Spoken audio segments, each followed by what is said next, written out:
What's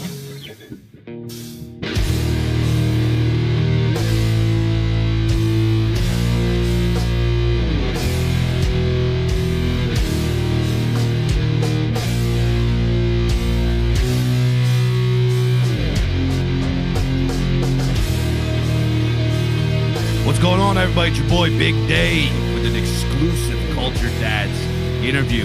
So without further ado, I have a guest with me today. So a lot of you are familiar, those of you that follow Imperium Press and have an Imperium Press library, such as I do, will be familiar with one of the somewhat more recent releases from Imperium Press, which is Horizons of Iron by the editor-in-chief of Atop the Cliffs, Arthur Powell. And Mr. Arthur Powell is actually a friend of mine. I wouldn't go to say that I discovered him, but, Big Dave was very early on, and I was one of the first guys to share Atop the Cliffs and, get him out there. So I like to say that Arthur Powell is kind of like my son. This is the power of the dad. Like, this is the dad energy that Kulture Dads have. Not only am I siring actual children, I'm siring like proteges. So I'm sure this is the power of Kulture Dads, is this kind of stuff, right? But I'm mostly joking. But Arthur Powell has gone on to do his thing, right? He's a judge for the Passage Prize contest now. He's got his own book out called Horizons of Iron, which we're going to talk about. The guy is the man, right? He's really crushing it, doing a good job, bringing poetry back to the forefront, really doing great work out there. And the only problem is Mr. Powell does not do podcasts. He doesn't do podcast interviews. I don't know why. Never asked him. Maybe he murdered some people. He's in witness protection, or I don't know what he's doing. Maybe he's a Fed. I don't know. I'm just playing. I'm playing. Arthur, I'm sorry, dude. I'm just joking. He's like, and also here's the thing. Arthur is like a pretty huge dude. He's probably like listening to me like talk shit right now, like cracking his knuckles. So Arthur, please don't come beat me up, dude. I'm just playing, dude. So anyway, Mr. Arthur does not do interviews. So to stand in and represent him for an exclusive K-Dads interview, we got his friend, my friend of ours, friend of yours over here, fellow Bizarre Kang, Mr. Froskaz, to talk on behalf of Arthur about Horizons of Iron and who Arthur is and what he does and all that kind of stuff. Mr. Froskaz, I know it's late over there in good old England, but how are we doing? Doing great, Dave. We're doing great. I love hearing the intros. You got some you got some weird energy and it just works. I just love bringing the weird, dude, at all time. I can't stop, won't stop. I can't even turn it off. Yeah, it's just the way that it is. Ain't no need. I got that strange brew inside of me. So Mr. Froskaz, you are a writer yourself. You have been published in Bizarre Archives several times now. You have several stories. You're a pretty accomplished writer yourself, and you are a fan of, I don't want to say fan, you're an enjoyer, right? You're an Arthur Powell respecter. How did you come into contact with Arthur's work? And just go ahead, give us the rundown. Well, first I've got to correct you. I'm not just an Arthur Powell respecter. I'm the #1 Arthur Powell scholar. Oh, my this side of the wide oceans. No, okay. First came across Arthur Powell. Well, I first came across Atop the Cliffs, obviously. I mean, no one was doing. I'm kind of talking about my own story here, really, but I didn't really see. I got into poetry sort of the same time I got into short stories. Always been a Lovecraft fan. He did both. Robert E. Howard. You probably told everyone he does both. Edgar Allan Poe. He did both. So as I was sort of getting into the short story stuff, I ended up discovering Atop the Cliffs. After searching for it, I was asking around, does anyone know anyone who does poetry, blah, blah, blah. And someone said, oh, yeah, this guy does. So I checked it out, and honestly, great feeling just to discover that there was, there was somewhere that was hosting it, that was sharing people's work, that was excited about poetry, and that just made poetry cool, right? Because we're all so much, or at least that time, was so caught up in the politics. It was like an oasis of culture of our guys, right? Because half the time that's what people want. They just want to sort of be in the same scene as people who agree with them. It's just a good feeling to get that community feel, get that whatever. Yeah. So I was so glad that when I first came across Atop the Cliffs, even though I've probably only got I think a couple of poems on there, and I can't remember when I first started talking to Arthur either. I think he had comments open on Atop the Cliffs. That's how. And then when he published his Substack, he's a very kind of thought-provoking guy, and I started doing some replies, saying my own thoughts, and I think I made a post in response to his, and that kind of thing, and just sort of bouncing off him like that. But I did ask him one time how and why he started Atop the Cliffs. I kind of asked, have you got any, like, how'd you get into it? You got any sort of credentials? Well, like, why you? Why you? And he laughed at me asking for him if he had any credentials, basically. And he said he started Atop the Cliffs in 2018 because no one else had, and sometimes you just need to dive in. Right? And that's kind of man he is, the kind of person he is. I feel like that sentence sort of, he's a poetry fan. He sees that no one's really doing what he wants to be done, and so he just went for it. And right now, he's as far as I'm concerned, he's at the heart of the burgeoning poetry scene around here, in the way you're the heart of some of the weird fiction, and. Yeah, like that. So that sort of spoke to me. Like he just went for it. He just thought, I love poetry, and he smashed it out of the park, as far as I can tell. So he also has a lot of themes that I like. I feel like he, unlike most poets that I've read, that I know, he really brought a masculine kind of edge, same way Robert E. Howard does.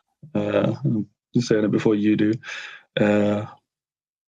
He really brings a masculine edge to poetry, and I'd always thought, I've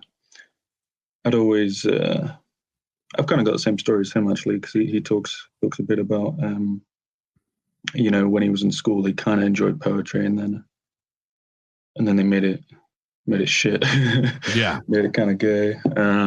Made it whatever, Like when you're writing your own little poems, it feels good. You feel like you sort of have a certain type of energy.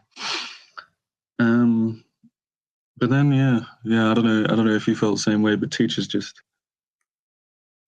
ruin it. They do.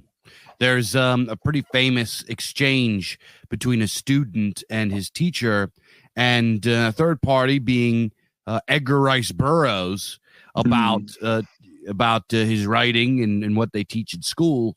And a young lad wrote to Edgar Rice Burroughs, and he said that his teacher took Edgar Rice Burroughs, which you guys out there have read Edgar Rice Burroughs. Edgar Rice Burroughs is a fantastic writer. The guy is not a some schlub. He's not some talentless amateur. The guy was a very masterful storyteller and writer. And this lady, some dumb bitch, some longhouse creature, some infestation of the longhouse took the young lad's based book and hucked it in the trash and told him that Edgar Rice Burroughs is garbage. So he wrote Edgar Rice Burroughs, and Edgar Rice Burroughs wrote him back and said that pretty much scolded the teacher and said, okay, if she says that I'm trash, how about all the books that I sell? Like, how about that, bitch? And they said something along the lines of, maybe if you guys actually taught kids and gave kids books that were exciting and not boring and gay, then young men would actually read books on their own, and reading wouldn't be left behind. And he was right too. He was right. Dude, let me tell you, when I was a kid, not just reading, I adored poetry. I adored literature.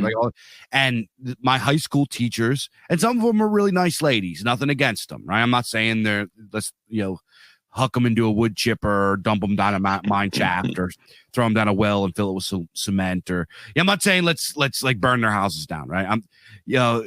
What I'm saying here is that because they're part of the system and because of how they're taught to teach, they give people stuff that's fucking gay and boring. And as a result, I lost interest. Gunning in high school, I could tell you the exact point. Like, I'm talking like junior year in high school, which for us is the third year, the year before you graduate. I don't know how many years in high school you guys have, if you have high school, or what I don't know what you guys do in alien lands over there, right? In foreign lands. But it was like junior year. I'm like 16, 17, right? I'm in my goofball, dumb young man years. I want to chase girls. I want to smoke doobies and play heavy metal and raise hell and, beer bong, on a chug the beer bong and get into fist fights with people. I was just I wanted to be a rowdy piece of shit. And during this time, they're making me read stuff, and there's going to be guys out there listening that are like, these are fucking American classics. They made me read fucking gay shit like The Great Gatsby and Catcher in the Rye, and what's that one book? It's got Scout, a little girl named Scout. Oh, To Kill a Mockingbird. What garbage. Fucking gay. Terrible. So I had to read these like boring ass fucking books that have no swords or wizards or spaceships or aliens or ladies with big titties or like nothing that young men like, right? Nothing that young men like, nothing that goes hard, nothing that's based. It was just all cornball shit. So I lost interest and I stopped reading and everything. And honestly, I didn't start reading again until I got a little bit older. And I started reading nonfiction again because et cetera, et cetera. So like a few years ago, I got back into art and fiction. I've always loved poetry. I was like the weird kid in elementary school I still have it too, that had the little old leather wood bound copy of Edgar Allan Poe, right? I was like fifth grade reading that shit. Like in sixth grade, I did a poetry reading of The Telltale Heart. I did like a lot of reading Telltale Heart. I was like, my shit. You know what I mean? I was like, Poe is my jam. So they beat it out of me. They beat the love of literature out of me. So sorry for the big long rant, but with you, Mr. Powell, and what you guys are talking about with the longhouse making literature gay and boring, I'm completely on board with it. Yeah, man. Yeah. 100%. I mean, they made us read. That's one of the most offensive things about half the shit you said was that they made us read that stuff too. We didn't have like our own like English sort of classics. We were reading like Of Mice and Men and Great Gatsby. They just imported that. You guys didn't read like Sherlock Holmes and shit? No, fuck no. I mean, we might. I think we read Hound of the Baskervilles. We saw Hound of the Baskervilles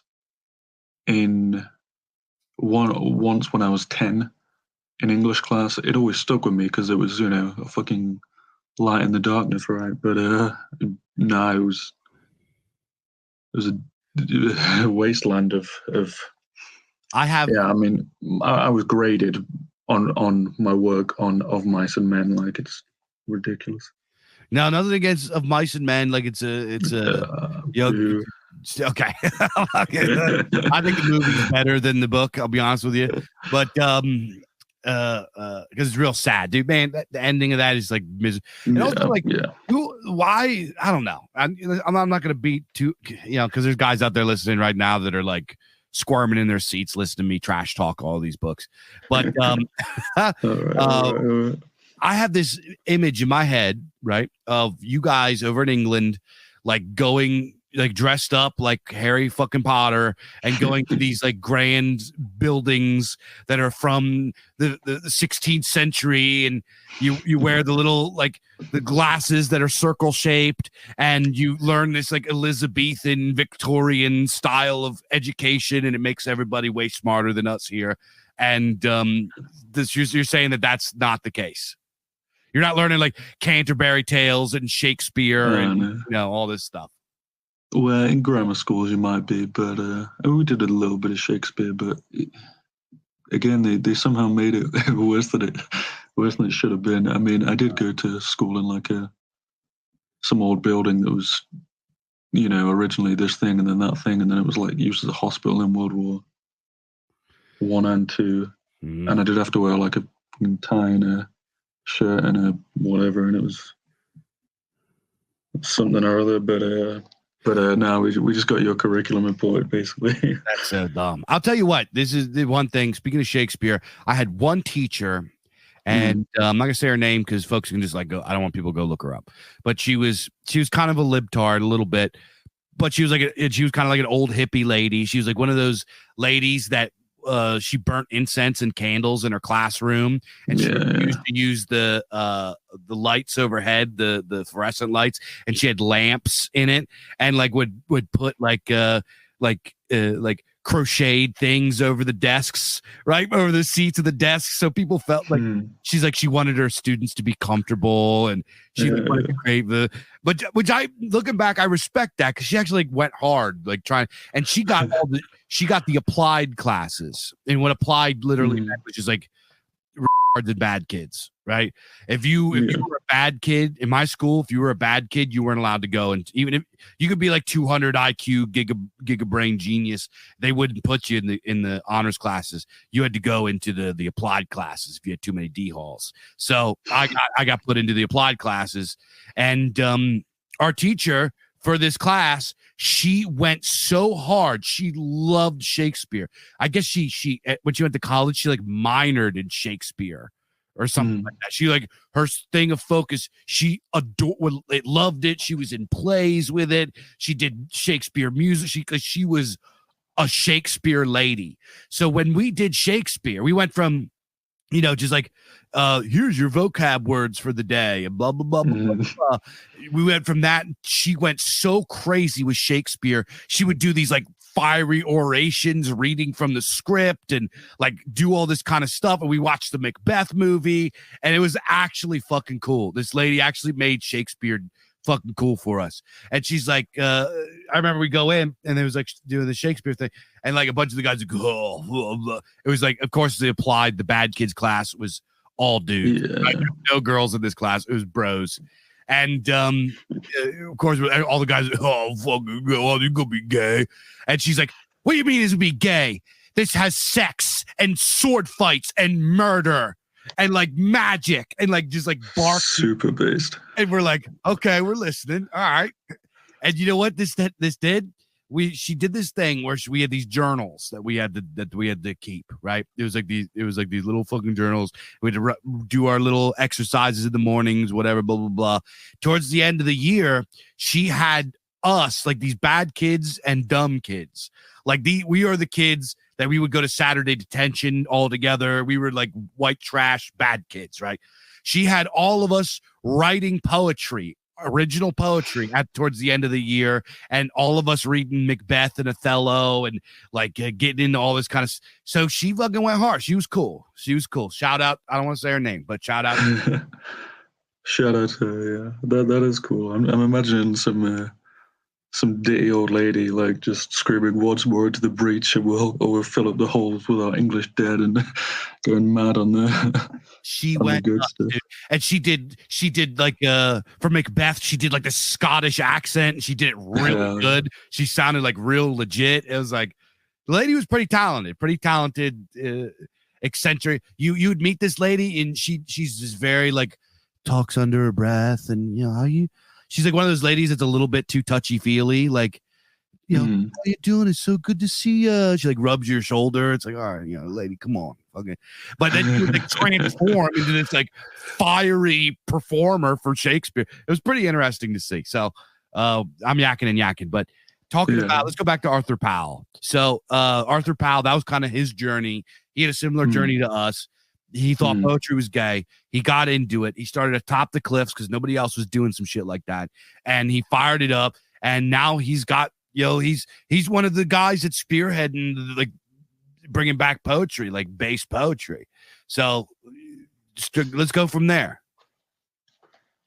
Yeah. Well, I mean, like I said, he's a high energy guy.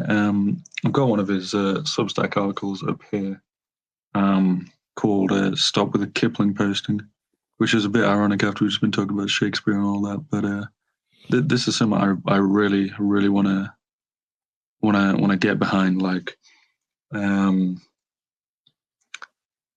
people just it pisses me off. People just post Kipling, right? I mean, Kipling's great. Let me read a bit of this article.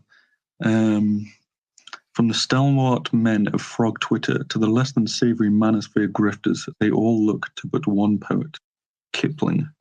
Let me get this out of the way. I understand why. I have his complete collection. His poems are hugely popular for a reason, but the continued limelight and attention a reposting of if gets has become tiresome. It displays a myopia of those not spaces, where they look backwards. They confuse tradition with the worship of ashes instead of the preservation of fire. This accusation might sting a few people, but as a poet of today, who was also mainly interested in publishing new poets and finding the next Kipling, this is deeply unhelpful. Why is this? Because these people all worship the dead. They are hopelessly enslaved to the past without really following the principles at the core of art. Want to be a successful artist to the right today? Die 100 years ago, another friend recently quipped to me in conversation. Where's the lie there? So that to me is one of the most important battles that we've got to be fighting right now. Yeah, if you want to be, what you just said there, what he just said there about if you want to be important, you had to have died 100 years ago. My man. Yeah. I mean, he's bang on. Like I've seen people on Twitter who they talk about, the right has no, art, no culture, no whatever, this will keep losing, blah, blah, blah. And then Arthur replied to him saying, like, we're doing it, we're right here. Give us your, 10,000 donations that you gave to, I don't know, some new wave Indian, these are the real Dinesh D'Souza fucking types. That's the thing. Arthur Powell's done nothing with a nothing budget. He's done so much with a nothing budget that it drives me insane to see how much these people waste in political donations every day. And there's one woman who was complaining about how the right has no poetry. Arthur Powell started going on. Yeah, well, here it is, and she blocked him. Yeah, well, me and Arthur have talked about this at length. This idea, especially these cuck-servatives are the absolute. Yeah. We have a problem with it too in our spheres, but the cuck-servatives are just absolutely vile. I have such disdain for them at this point. We have no fucking art. No, you want to have just loyalty to Daddy Brand. You just want Daddy Brand with a couple less trannies in it. That's what you want. You don't want original art. You know what I mean? Their whole grift is based on this idea that there's a misery, that there's nothing there, right? They get clicks when they do outrage porn. They do clicks where the Rings of Power has a bunch of fucking homos and black elves and blah, blah, blah. And they get the clicks and the fucking thumbnails, like all this shit. Our existence is actually problematic for their grift. It throws a wrench in their fucking scheme. In their fucking business model. It's a problem for them. If they could press a button and make us vanish, they would. So they could just continue belly aching about fucking Daddy Brand. Fuck them. I hope they all die. I'm not lying. I hate them so bad. Yeah. I gotta agree. Nothing but disdain, right? These people are such pussy. At the end of the day, that's what pisses me off the most. Like they're sort of they've got this sort of chicken hawk mentality when it comes to war, but they've got this chicken hawk mentality when it comes to art, right?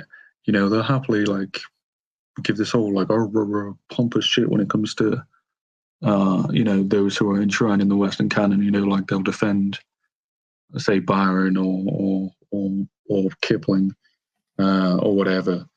But they're really scared of, how badly they want to fit in with these sort of university types, right? They want to appeal to them. They want to like the same things they like, right? And and until we're living legends, those kind of people, and never until we've forced our most hated of enemies to concede that we are great artists, the fucking conservatives will never acknowledge us. They'll never give us what we deserve. They'll just complain that there's no new Byron today, while the new Byron is writing poetry and getting it published under Arthur Powell, while the new Lovecraft's writing stories and getting published by you, while whoever else is getting published by Imperium Press. So it drives me insane. And to anyone listening, if you fear liking art, if you fear being ridiculed for it, I have a great taste in art. I have an impeccable taste, and I'm saying Arthur Powell is fucking great. Yeah, I'm sorry for getting all worked up and cursing and swearing, but I really feel this way about it. I mean, it makes me very angry. Every day I have colleagues and friends and allies that are in these spheres that are brilliant. I mean, brilliant. Like guys in a fairer, more just age. These guys would be celebrated and heralded. They would be millionaires and stars and all of this.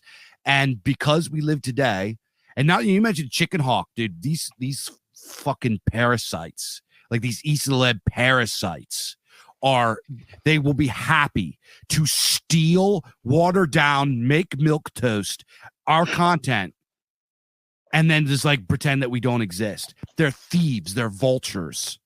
And I just would love to just lock them in a shed and set it on fire. I hate them so bad. I hate them. Yeah, honestly, they're fucking craven rats. They're spiritually weak. They're sycophantic. They're cringing. They're embarrassing. It gets me worked up too, man. It gets me worked up too. But back to Arthur Powell. Yeah, we're getting off the rails.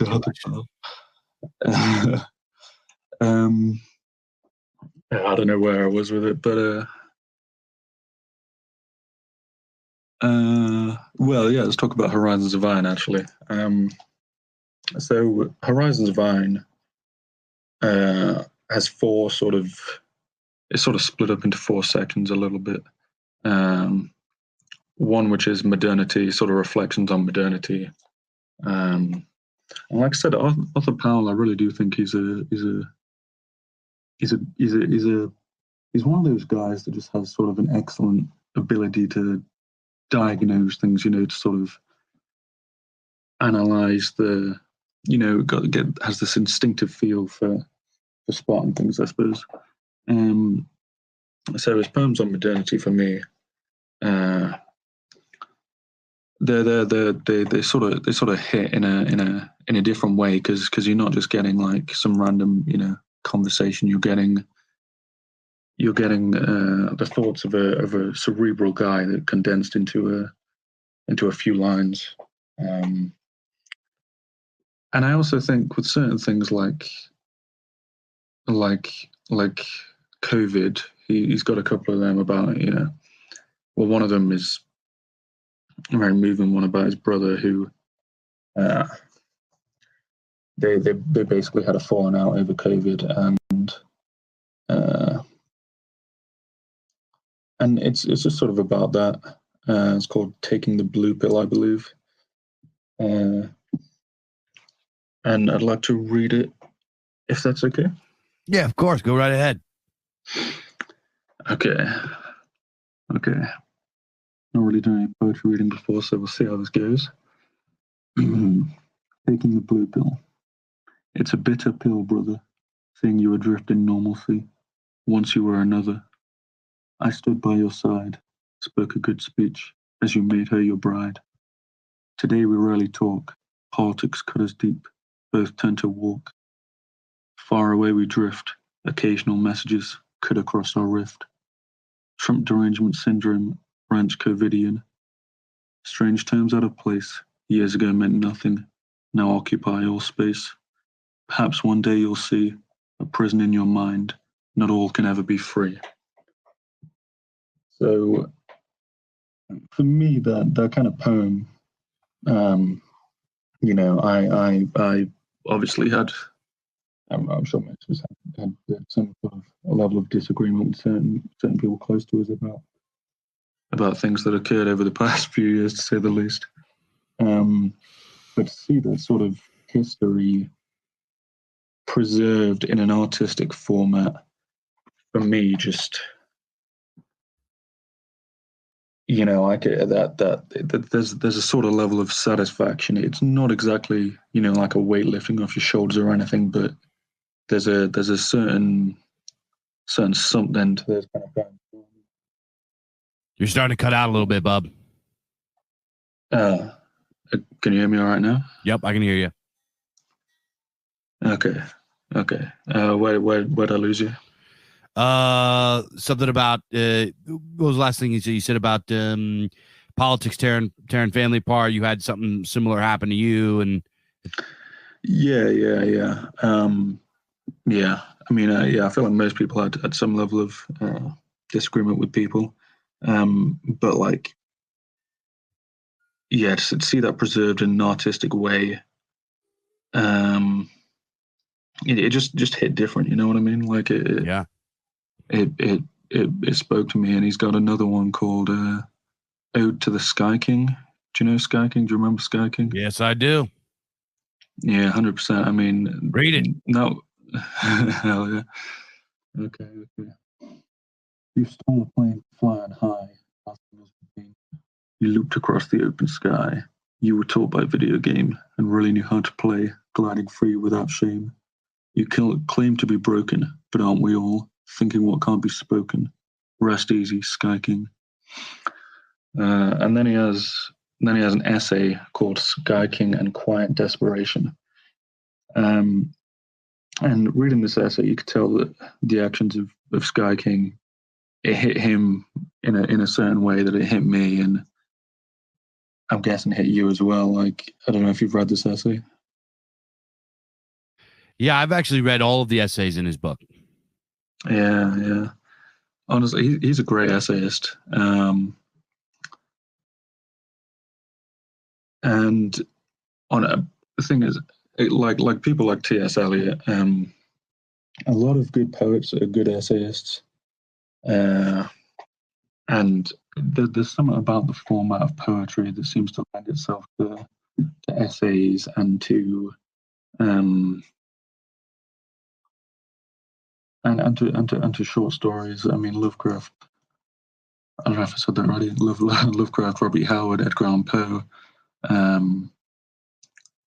All of these guys were, they spent a significant amount of time writing poetry, and that really lends to their short stories. And you can sort of see in the same way that Arthur Powell writes his essays, he manages to sort of keep it concise in a certain way, and he sort of keeps the energy captured by poetry in his essays. So honestly, check his Substack out. You won't regret it. You'll feel invigorated after. You'll feel directed. Actually, I think that's a good way to describe a lot of his stuff. It makes you feel like you sort of know where you're going. You know what you're doing, and it's just time to get to work.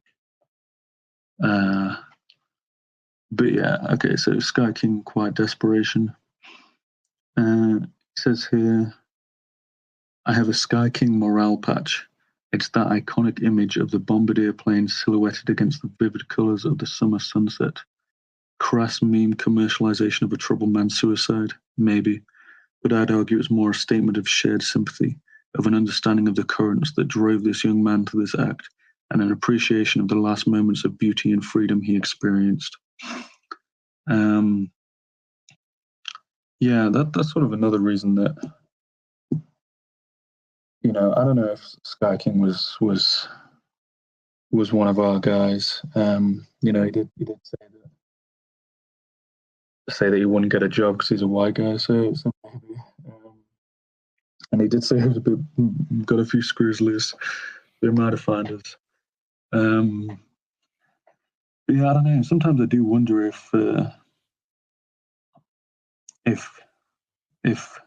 know Sky King might have been with us, or who knows what. He's obviously a talented guy, being able to fly a plane, and again, just having that sort of, 60 years from now, if I open Horizons of Iron and I see Ode to the Sky King, that's going to bring me right back to a different time, a different place, in a way that just sort of, I could be, thinking about it on my own, but it's not going to hit the same. And so, yeah, I think that he sort of immortalized a lot of pieces of our history from our perspective. I think that's super important to me.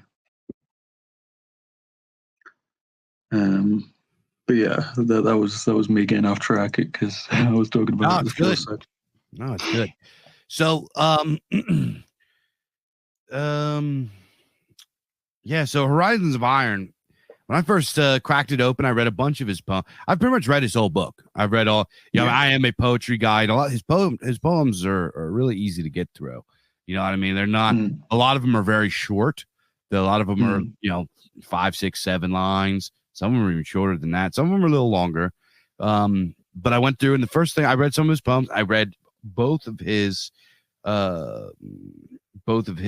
essays. What's the other essay in here? Masculine. This one here, the progressive hijack of fantasy, on page 101.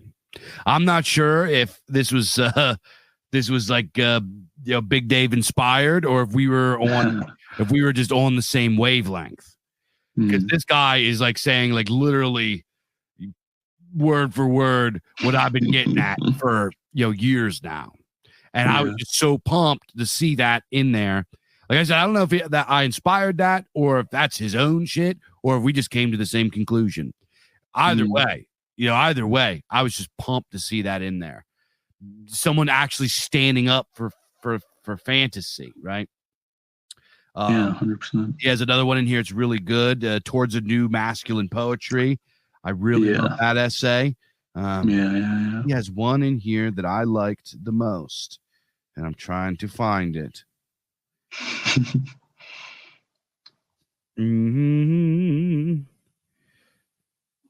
Where are we here? Okay, so it's about beauty. Where was it? Some thoughts on beauty. That was dope too, man. This guy, I actually might think that Arthur Powell, he's a very good poet. I might think he's a better essayist. I really like his, and like I said, it's not shot his poetry, but I think that his essays are exceptional. I really like his essays. They're short and they're punchy, and as you said, it has this poetic quality that because so here's the thing is when you were talking about that being a poet and then going, I approach my short stories like I'm a poet. I approach everything like I'm a poet. I can't, once you have that in your DNA, you can't not do it. You know what I mean? You start reading like sometimes like when I start, a lot of folks will like read my short stories and like, oh, there's too many adjectives, there's too much like wordplay, there's too much, because I put alliteration in there. I really try to put that in. It's important to me for some reason. I don't know why, but Arthur Powell does the same thing, and as a guy that also has that approach, I really appreciate it, because to me, it gives more oomph, more punch, more emotion. It's less rational. It's more irrational. So when you crack this open, you're like, you get the vibe. You know what I mean? It's like this isn't just, he's not just autistically laying out the details or like making an argument formulaically like some science thing. He's writing, there's like, this could just not, his essays could not be about anything. And you're like, wow, that fucked. You know, these fucked. You know what I mean? It just has, it has virility because it has that poeticism weaved through it, in my opinion. Yeah, no, that's real hard to capture. And you know, he does have the essay, where is it now? Towards a Masculine Poetry, I believe that's it. And you feel, you know, you feel that sort of the masculinity as well in the essays, like poetry. I mean, I feel like poetry as a tool, it's so good for sort of developing your aesthetic sense, right? And he knows what he wants, and it comes across in his work really strongly. And I want to read a couple of his poems that are about regular things. I like this, but, you know, there's and so I'll read that, and then I'll talk a bit about it. Purity of will, clashing iron, sense of still, core of power, flesh like glass, desire towers. Hold, steady, it slips away. Without straps he gasps, done for the day. So, you know, when you read that, it's you're basically taking a shot, right? You're basically taking a shot of energy for your spirit. You know, some people drink coffee to get their body hyped up. I read that. I read this sort of poetry to get my spirit hyped up. You know what I mean? I feel like having a good sort of mindset is so important to so many things, and poetry works that. I mean, there's this quote by Ernst Jünger, which I've got written down somewhere around here. Somewhere. But it basically says that the poets are oh, here it is. Any power struggle is preceded by a verification of images and iconoclasm. This is why we need poets. They initiate the overthrow. So if we're talking about poetry in a sort of abstract sense, yeah, it's really good for developing your sense of aesthetics. And that sense of aesthetics is actually kind of everything, right? We talked earlier about the conservatives and whatever. They don't really, they hate us because we have a sense of aesthetics, and that sense of aesthetics is gonna replace the shitty grift that they've got going on. But yeah, honestly, just Powell's poetry because it gets you into a certain state, because it gets you into a certain mindset, you know. And it's a little book. We're sort of,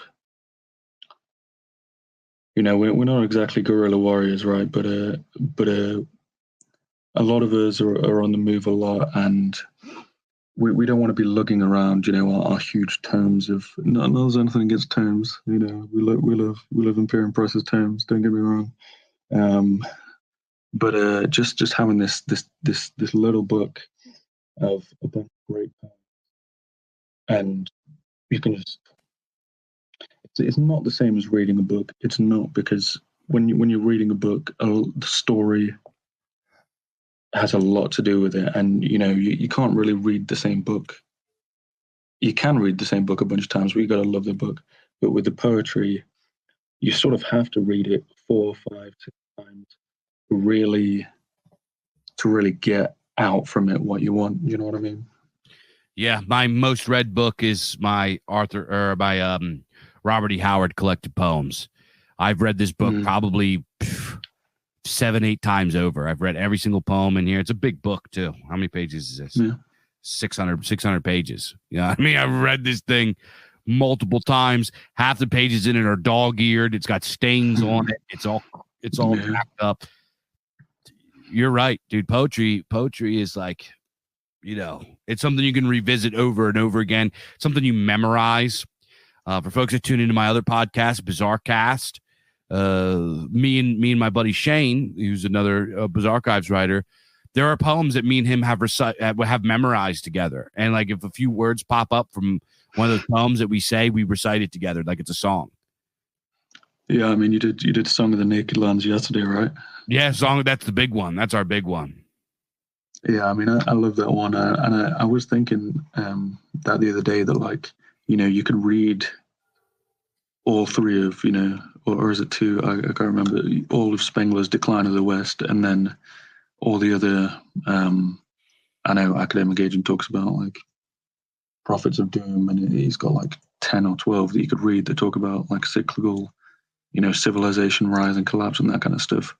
But honestly, you could just read Song of the Naked Lands and get it, Yeah, it's almost mimetic.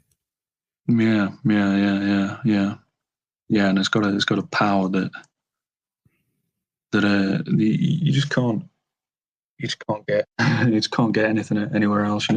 Like I said, you can get it you can get it coming through in your stories and in your essays and whatnot. But it's not going to be the same sort of purity that a poem can smack you over the head with. Yeah, I completely. I'm sorry. I just got my head's going, thinking like poetry is just like going through my head right. They got me in the mode. But yeah, I agree. It's poetry adds musicality. It adds cadence. It adds meter. It adds all of these things that make it memorable and give it power. It's magic.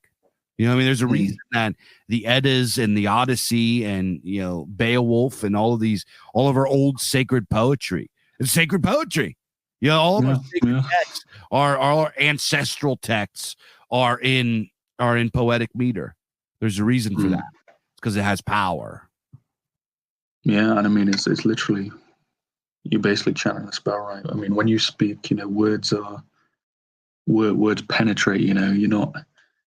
The act of speaking is an act of sort of imposing on other people, on the world around you, and poetry really, I think, is sort of magic in a way that that is sometimes kind of terrifying, right?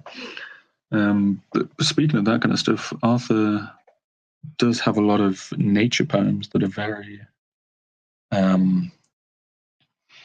very, very sort of intertwined with paganism, intertwined with our past. And you can sort of tell when someone's really, there's that meme of the iceberg where there's like 10% up in the water and like 90% underneath.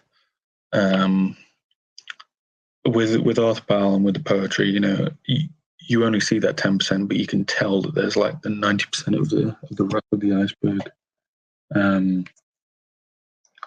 Right underneath. He's got one called The Dying Gaul. I don't know if you know that one, but I'd like to read that now. Yeah, go ahead. If I can find it. Okay. Orc, not rope there, gushing from his body, life, unto the next rebirth, pride behind his eyes, valor upon the field, only dying, never capitulate, descendant bleeds slower, truck carnage upon the strip, not brave enough to strike.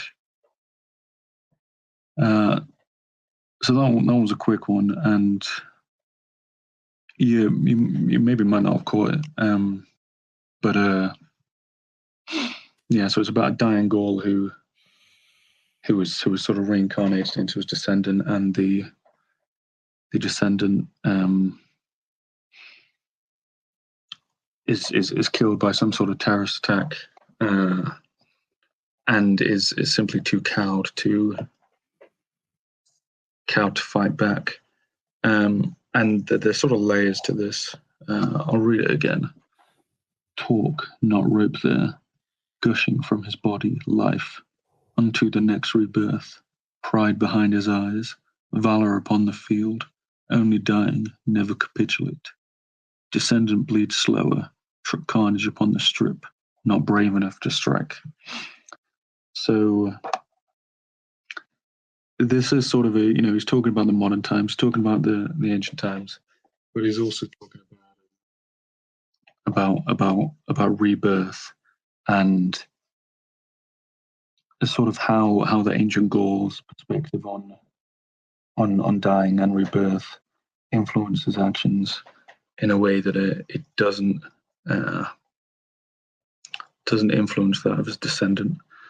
And I like that he's a lot of his history and nature ones have a lot more rhyming in, and then his modernity ones he tends to take a bit more of a more modern, looser style. But that one, because it doesn't have the sort of typical rhyming scheme, it's sort of more modern. I can't remember the words. Non-structuralist, I guess. Non-structure. Free-form poetry, I suppose. Mm-hmm. You can tell from the start that it's sort of more of a poem about modernity than it is about history and nature. Do you know what I mean? Yeah. So that's one thing that I like about his stuff, is that there is that theme of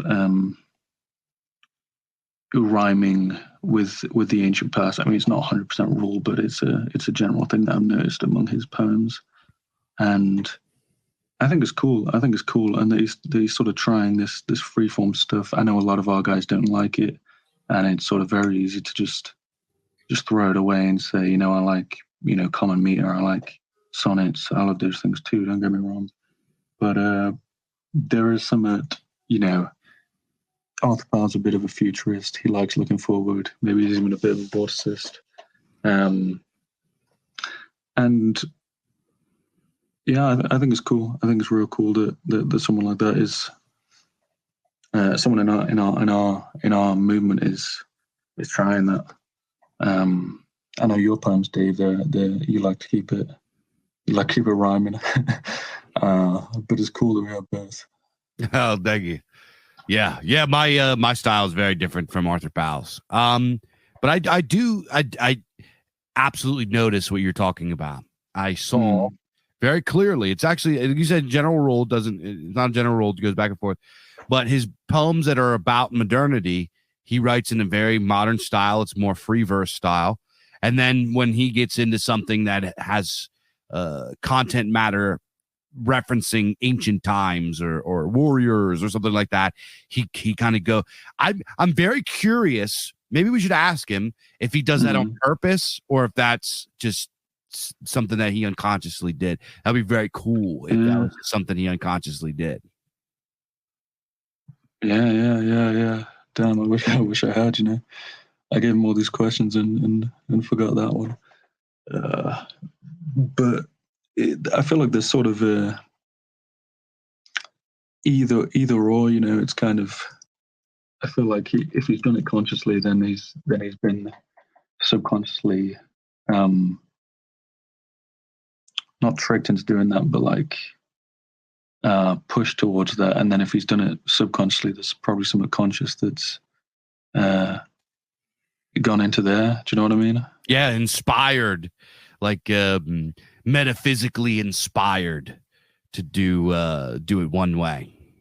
Yeah. So we could take a bit of a death of the author here and say that it kind of doesn't matter what his answer is. Although obviously I still want to hear it. Yeah, very interesting. But speaking of but I was wondering about whether as well, like his inspirations, because when you're writing, Lovecraft has this great quote where he's saying, I've got my damn. I've got my someone stories. I've got my, I think he said I've got my Dunsany stories. I've got my Poe stories. When will I have my Lovecraft stories? And there is this way wherein what you read sort of influences you until you, and you sort of get your voice, but it takes a while. It takes time, and it's like a sort of slow process. So I don't know if he's had these sort of, if he's wrote more of his modern poems with a modern inspiration in mind, or whether he's, and then whether he's, wrote these more traditional poems with a specific traditional inspiration. But speaking of that, I did ask what his favorite poem was. And his favorite poem is "The Dream" by Mikhail Lermontov, who was a Russian guy. I can't remember. I think it's called like the something of the Caucasus, like the conqueror of the Caucasus or something. I'll look that up because I could be doing the guy a real disservice here. But it's actually a translated poem. The poet of the Caucasus. There we go then. But I'm pretty sure he was a warrior as well. Maybe not. Maybe he just wrote poems about being a warrior. Doesn't matter. He was a big Russian romanticist. But Countercurrents translated one of his poems in 2013, and I believe Arthur Powell saw it, and it really spoke to him. So I'd like to read that on behalf of Arthur Powell. Okay, so this is called "The Dream" by Mikhail Lermontov. High noon in Dagestan, I lay marooned. In blistering heat, a bullet in my breast. Smoke still rose in the valley from my wound. As drop by drop, I watched blood flowing west. I lay upon the loam of that strange land. Cliffs closing in, the sun soon touching peaks. Reaching past the mountain with its hand. To burn my dreaming brow and death-pale cheeks. I dreamt I saw the flaming orb's bright glare, feasting on poppies in my native parts, and braided girls with flowers in their hair, recalling me with soft hands on their hearts. But in the oaken table's hazy gleam, I saw another girl with half-crazed eyes. She sat as if captive in a dream, a stare, the shade or shroud of starless skies. She dreamt of that strange place in Dagestan, of smoke ascending over the black breast, of a strange but somehow familiar man, as drop by drop he watched blood flowing west. And that was translated by Leo Yankovic, which I've that was dope. Well. Yeah.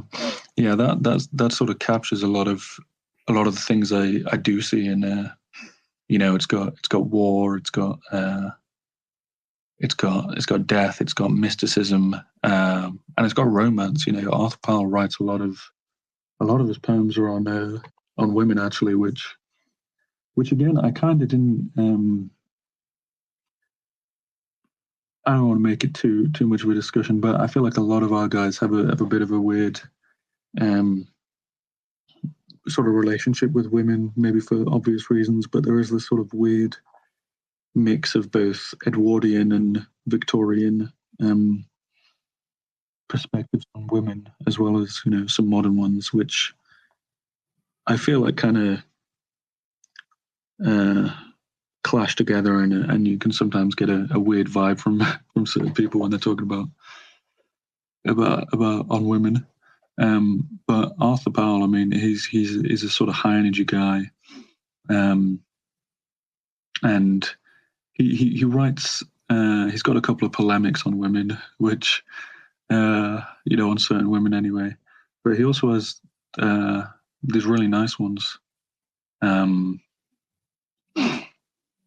which reading these, they really did sort of like, I get it, man, I get it.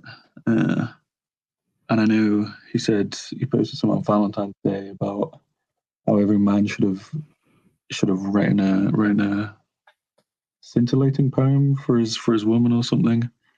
But yeah, I think his women poems are really good actually, and they rhyme a lot.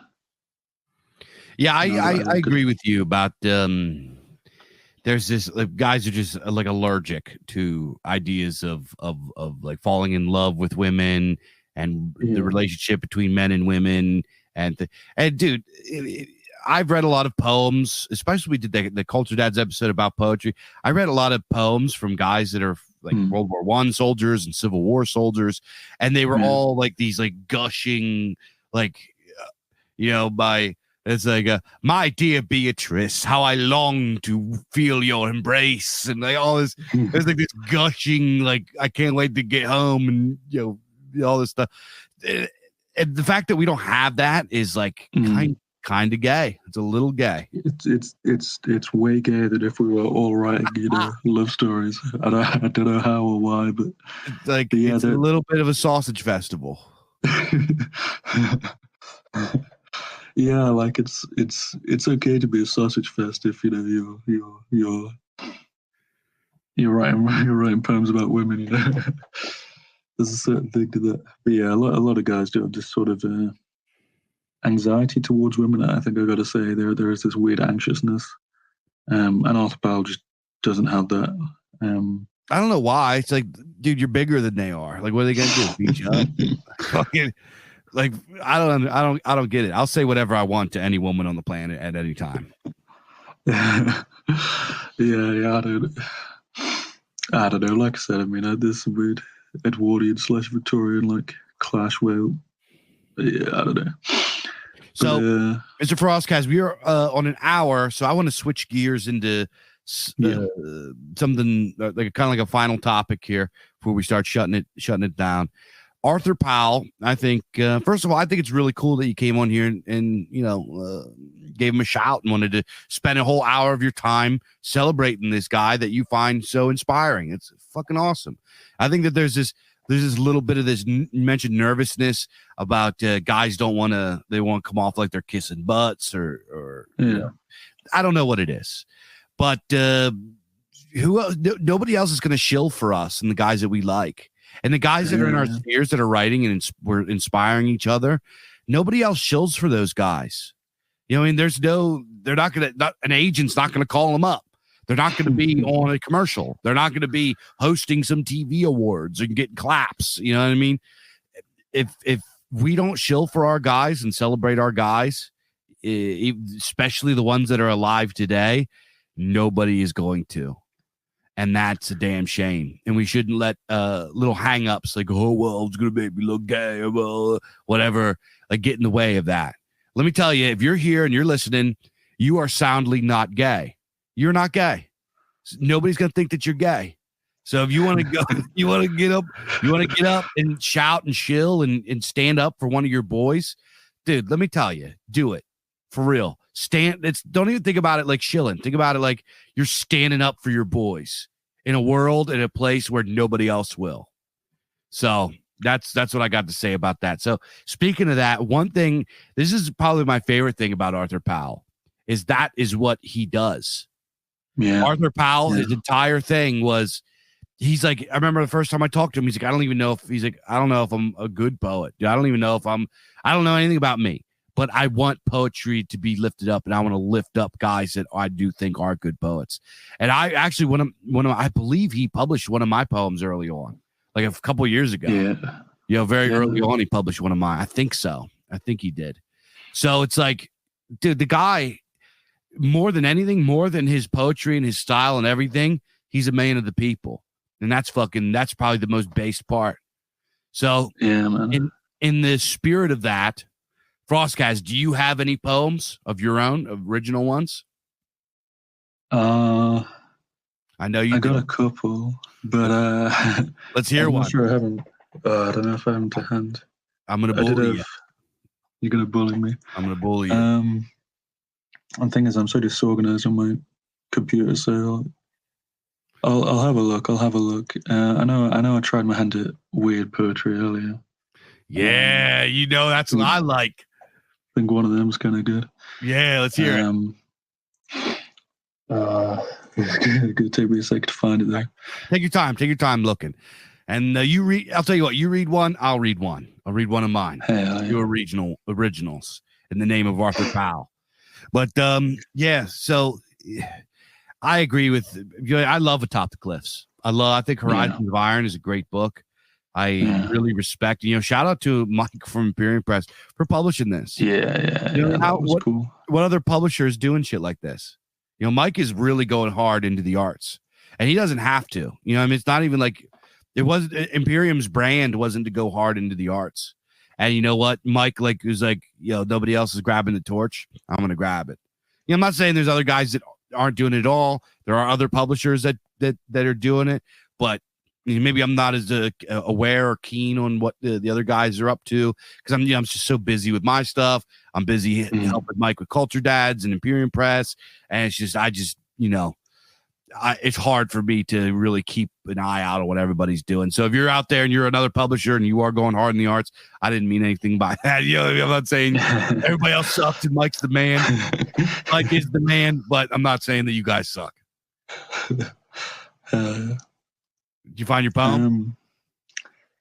No, I'm still looking. Okay, how about this? I'm gonna read my favorite one by Arthur Powell. Then you read your poem, then I'll read mine. Okay, and then you can read another one if you want. But okay. Let's do it. I like reading. Hell yeah. Okay, so one more thing I did want to say. Horizons of Iron. I asked about the name, because it's two masculine things: horizons and iron, and basically, the Kali Yuga is like the Iron Age, and that's basically just him looking towards the future in the Iron Age, and he's ready, which is high energy, is based as hell. But onto his poem. All right, this is Thoughts of Dying Cassini. This is my favorite one of his. I don't know why. It's sort of got a weird poetry kind of feel to it. It starts with a little description of what Cassini is. So Cassini was a space probe sent to study Saturn. It burned up on atmospheric entry to the planet. So this is Thoughts of Dying Cassini. Down, down, I fall from a foreign sky. Endless depths I plunge, here to die. Alone in the darkness I did soar, around and around, forevermore. Until the time came, far from home, power died down, left with no time to roam. The first of my kind to perish, but oh, what a view to see. Just the rings, clouds, and me. That might be my favorite one by him too now. It's cool, right? It's a great one. That's a good one. Yeah, I don't know. There's something about it. I mean, he uses that very modern. That one is a super modern style as well. He uses the sort of little line cutaways. He's got a few lines where there's only one word on it, and then it's like set on one of those words is on a certain part of the page, and it's sort of a poem on peak modernity. It's I don't know. Go on. We're running out of time. So this one, I just wrote this today. So there's frenzy, right? Yeah, when I start writing these things, it just like leaks out of my skull. Like I don't even sometimes I don't even know where it's going. I mean, I do know where it's going, I think, and then I don't know. It's just, I go into like this like zone and write the shit. I just get the itis, right? I get the itis. Yeah. So this one is called the Bog Lord's Curse. Clinging viridescent fog, haunted marsh moist with mold, slime and sludge and stagnant sog which lies beyond the rolling wold. Into the bog deep and dank sits nature's cruelest ward, his form forlorn and grim and lank, a dreary, dreadful lord. His mind a morbid force to see, sealing secrets unrecant.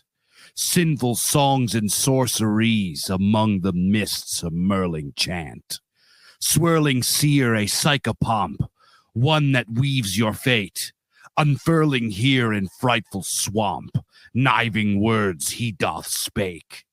Art they true or art they false? Strange visions rack my brain. From unseen subpsychic vaults, putrid futures he proclaims.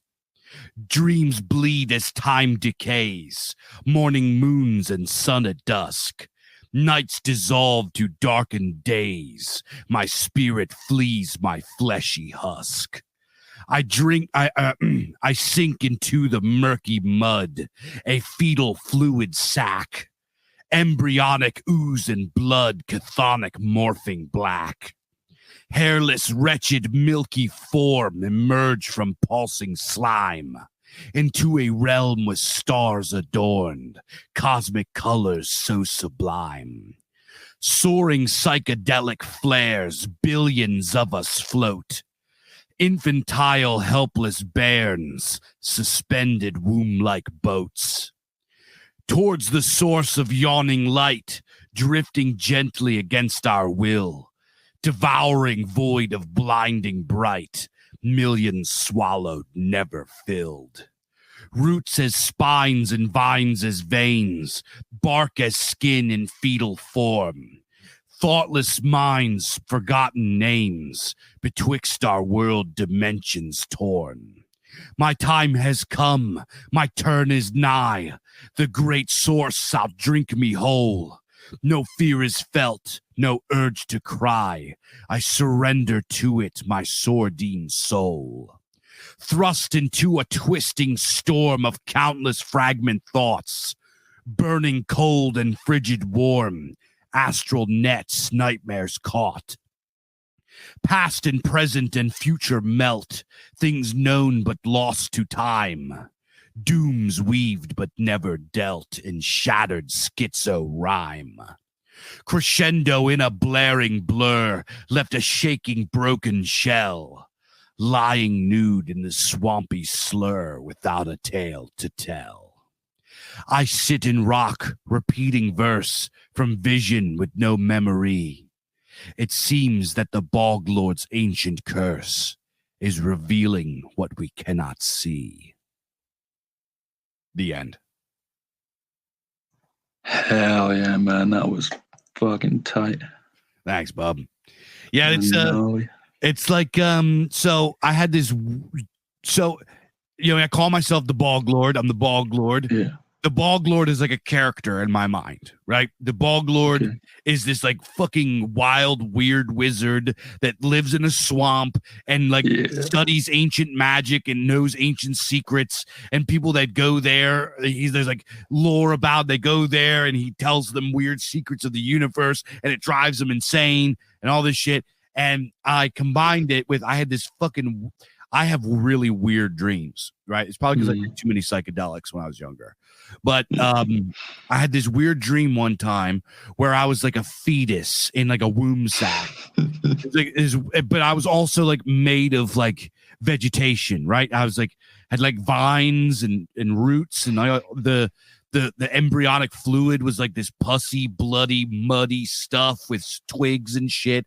And I'm like this fetus, right? And I'm like, completely hairless. I like go to feel my head and there's like nothing on my head. I have no teeth. My hands, my arms are these little tiny like T-Rex arms and I'm like curled up. I'm a fetus with a giant head and I'm in this fucking embryonic sack and I'm floating through space, except it's completely fucking like psychedelic and bizarre, like a DMT trip. And I'm like, and I look around and there's just like billions of other sacks, like of little fetuses like me, right? Just like floating through space in the same direction, just like billions of us. And we're going towards this gigantic, like it's a black hole, but it's white. It's completely white. And it's this gigantic flash of light. And we're all just slowly in like single file, billions of us across this cosmic plane going into this weird light. And I go in and it's like this maelstrom psychedelic nightmare wormhole. And it like, I get pushed through into this like weird, like skin ooze schmutz. And I'm suffocating. And then I like push through the other side and I plop out in this like muddy, mucky, like swamp. And I like wake up and I'm like completely just like frigid, freezing and cold and like weird. I'm like, who am I? Where am I? And I couldn't remember anything. That was a dream. That was a dream that I had. So I just put these two things together. Far out, man. Isn't that weird? So if you weird. say that's cool, man. That's fucking. Hey, listen, there's a lot of people who would love to have that kind of crazy shit. It's fucking weird. That is weird, though. That is weird, though. Nah, that's awesome. And I'm pretty sure I spotted Grim and Lank. Pretty sure it's also in Song of Naked Lands, right? Yeah, like So you could see the Robert E. Howard inspiration, and oh yeah, I think that's cool, man. I think it's so cool. Thank you. Yeah, there's Howard does this thing. He says words like he'll say like grim and lank is something that's in multiple poems of his. Yeah. So he'll describe somebody's lean and grim, and he'll say and multiple times. Like he'll say like rugged and lean and grim and lank and like he'll say this and this and this and this, and he'll use these like punchy one syllable words that have like K's and B's and like real guttural, like grim, lank, you know what I mean, like word, and he uses a lot of words like, and you'll see this in my poetry too. He says things like he'll be like he'll just use like for example, he likes to rhyme thunder with thereunder, and like plunder, yeah. And he likes to say like things like plunge and plume, and like like those. I love those words. They just sound hard. You know what I mean? Yeah. Shit goes hard. No, that's cool, man. I think mentorship is something that has always been a tradition of our people, and like we're basically mentoring ourselves to Robert E. Howard and those guys, and Arthur Powell's mentoring himself to I guess Mikhail Lermontov, but probably a lot of others. And I feel like when our time comes, we're gonna be mentoring people probably in a way that those guys weren't. And yeah, I think if you're not part of it now, you're gonna want to be a part of it.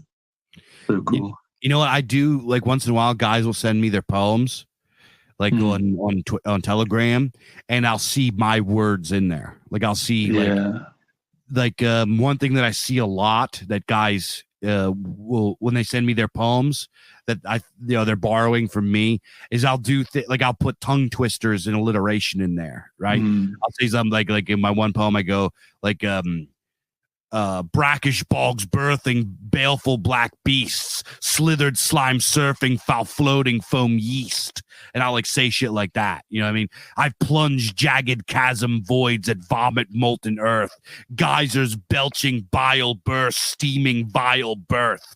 I put rhymes and alliteration, and I just try to make these tongue twisters like some Dr. Seuss kind of shit. And one thing I noticed, Dr. Seuss.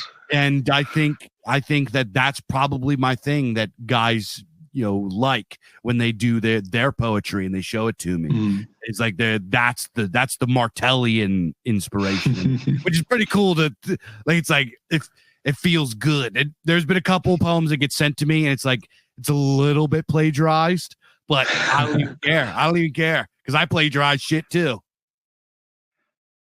You just plagiarized Grim and Lank? Yeah, I just said Grim and Lank. I literally just borrowed those words right out of Song of the Naked Lands. I'm not even sorry. No, it's cool, man. And that's another thing. People have a lot of anxieties when it comes to art and like whatever. Just go for it, Like if you didn't have Grim and Lank in there because you were anxious, though, what would Robert E. Howard say? Like it wouldn't have materialized. Yeah, he'd read that and be like, yo, that's my word. That's fucking awesome that this guy's right. Because he probably didn't even know like the people would be like this into him like this many years, 100 years after his death, that people would be like, oh, like looking at him, this guy that died at 30 years old, as a mentor.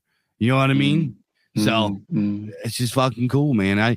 It's like like Grim and Lank is such a dope description. It deserves to be said again. You know what I mean? Yeah. It's just so 2 words, just crazy descriptive. Like you see a face, you see a body, you see a scene. Hell yeah. Did you find yours? Yeah, I found mine. Yeah, it's sort of I was trying to do a bit of a fungi from your goth kind of Lovecraft style.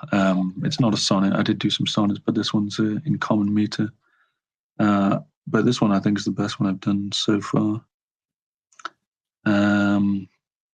Okay, a deal was made in Bolton. It's called.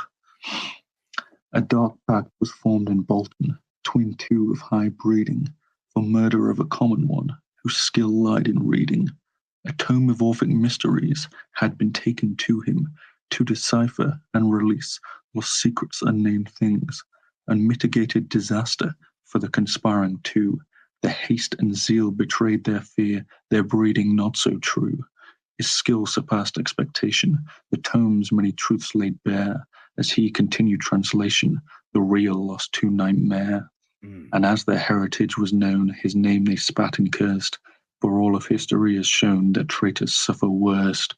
Dark horrors allied with traitors, the book revealed to him, mixing of blood with eldritch spawn, affirmed the state of sin. Man's killing was swift and cruel, but word already spread. The monsters did in Bolton rule, his butchers hid and fled. Only one place welcomed them freely and tempted them what's more, where such beasts find sanctuary, Lampshire, damp and impure. That's it. That was based. Yeah, good. I like that. I like that a lot.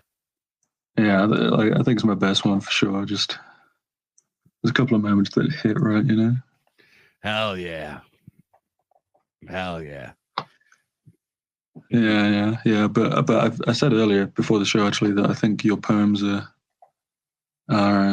better than your short stories, and the last one I thought that's got to be the longest one you've done, right? That's up there. It's one of the longer ones, yeah. Yeah. Man. Well, thank you. Yeah. That's not something I hear a lot. And yeah, that's pretty cool. Cause I like writing poetry better than I like writing stories. I like writing stories. I do. But when I finish a poem, it just feels more based. I don't know why. It just feels it feels like I just got done doing a ritual or something. I don't know. Yeah, there's a power to it, you know. Yeah. And a lot of our guys are good poets, even when they, you know, they're like, oh, I've never done poetry before. They try it and they smash it, you know. And it's so great that someone like Arthur that's ready to take him up. Like I know a friend of ours, Edward of England, he did a poem called The Seven Autarkies or something. And, you know, I've never heard, I didn't know he liked to write poetry at all, but his poetry rules. Pardon?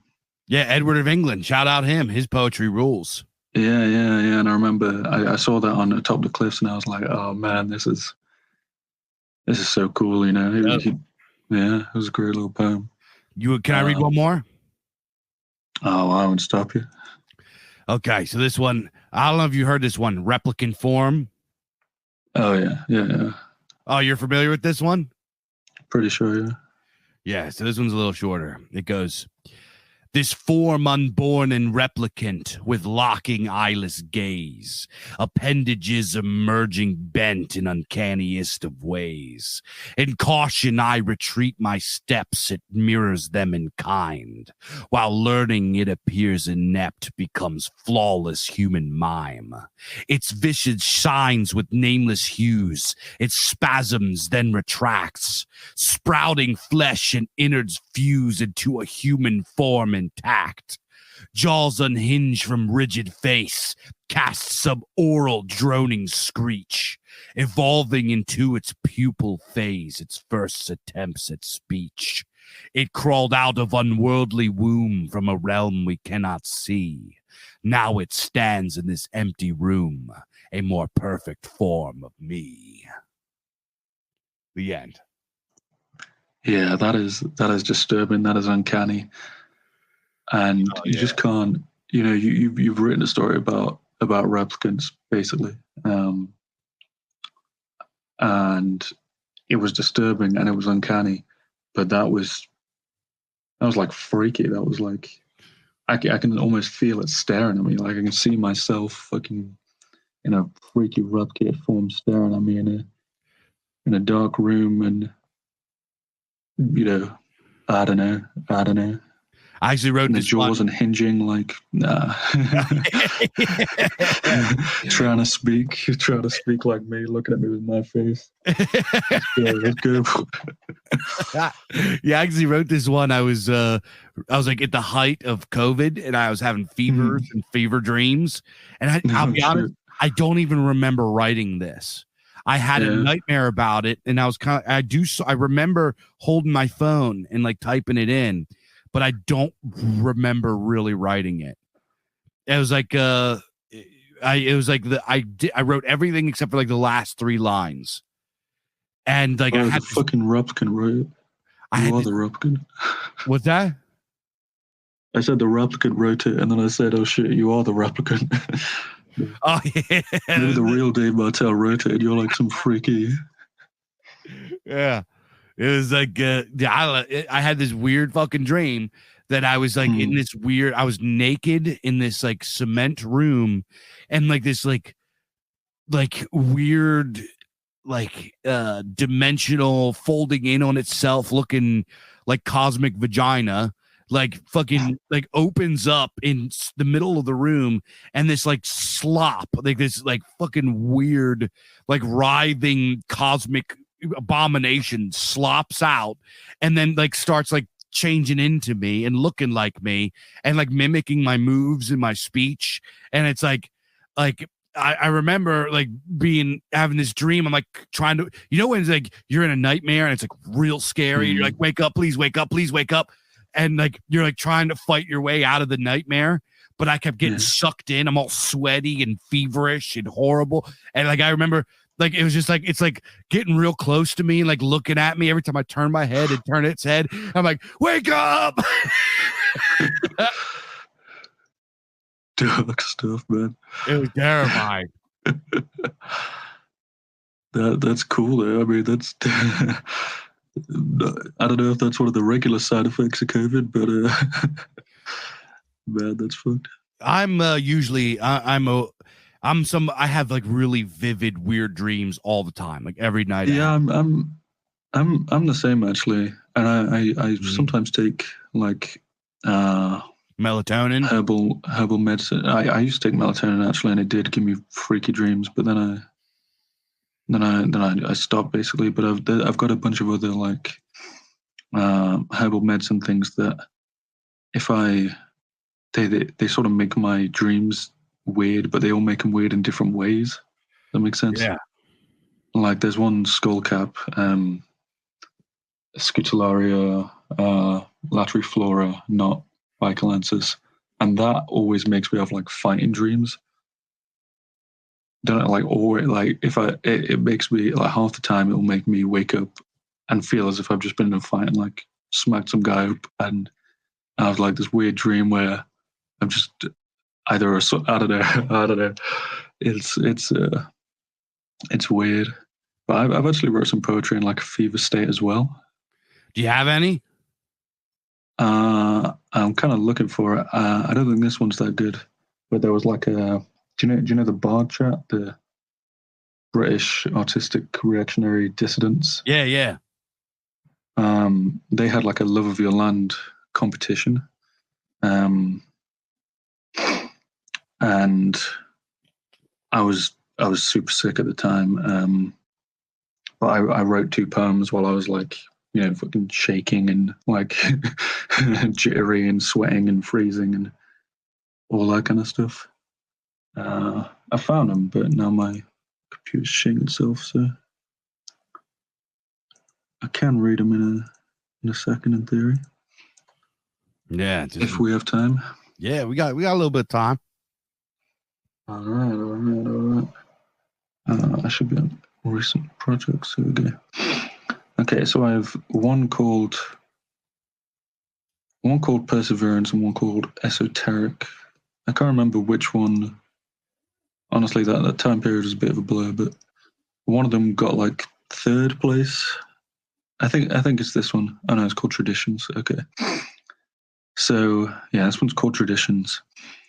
We keep the land's secrets, and it keeps ours. We know the hidden merits of its poisonous flowers. To others a death sentence, to us a potent cure. Familiarity breeds alliance. We know this island's lore. Within each leaf and berry that stretch from coast to coast, their lives are powerful alchemy, a tradition unknown to most. But though they do not know it, or even claim it still, it's a tradition they inherit, though it may be against their will, passed on from parent to child by those whose roots run deep, a blessing to survive the wilds and to take care of the land while it sleeps.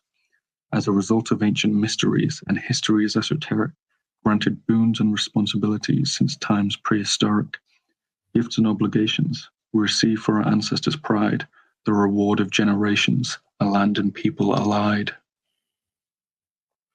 And that's that one. That's good, bud. I like that. Yeah, I like that sort of. Actually, my third story in Bizarre Archives. No, my story in Bizarre Archives 3. I wasn't ill or anything, but I was in like a bit of a sort of frenzied, manic state when I wrote a lot of that, and I think the feelings you have while you're writing something really come through in the reading of it, you know. Yeah, definitely. What was the second one? You Weathered Idol was your second story. Yeah, right? Weathered Idol, yeah. Yeah. You got Statement of Carter Brenton. You got Weathered Idol. Do you have a third one? No. No, you only got the two. No. Yeah. Hell yeah. Yeah. Yeah. So you guys listen, if you haven't heard Froskaz's stuff, dude, he's an excellent story writer. You know, both of his stories are awesome. Bizarre Archives 2 or Bizarre Archives 3, he's got Weathered Idol, which folks really, really liked. And his other one, Statement of Carter Brenton, which is my personal favorite, is in Bizarre Archives 2. Yeah, they're both really good. Statement of Carter Brenton was like the shit. Yeah, I did kind of like hack myself into like a sort of schizo, like paranoid psychosis kind of state to write parts of that, because there was just sort of no good way to do it otherwise. Yeah, it's an excellent story. Excellent story. All right, Mr. Froskaz, we're on an hour and a half. Is there anything else in closing you would like to say about poetry or the great Mr. Arthur Powell or his book Horizons of Iron? I'm looking at my notes. I had loads of stuff. But I'll keep it. I'll keep it sweet. You know, like check out his poetry, check out his book, check out his Substack. That was also great. I did. Did you have some more bigger topics you want to talk about? We could do one more. Topics like. Yeah.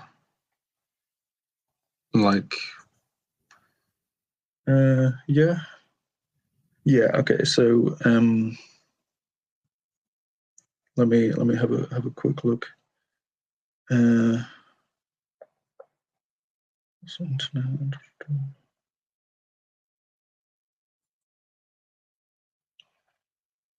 Yeah. So I've got some notes on cultural creation. You know, like what that means and sort of what where Arthur Powell stands among that scene, right? So you've talked a few times about art gangs. Arthur, obviously, I mean, part of the reason I wanted to do this stream, you know, was to give a bit back to him. You know, he doesn't want to do interviews. I don't know why. I've never asked. But that just means one of us has to do them for him, right? That just means one of us has to step up and do the things he's not doing because he's doing so much more. And you know, there's certain guys with a certain poetry style, and one of the things that a lot of artists don't get is that you kind of need to organize. It doesn't have to be like some big or overt thing. You never even have to know each other's names if you don't want to. But I mean, I'm great friends with some of the Bizarre Archives writers, but just being able to to have this group. I mean, like Tolkien had the Inklings, right? Lovecraft had the Lovecraft Circle. You know, they all those pulp guys talked. All those pulp guys. You know, when you have these small sort of artistic circles, you sort of have a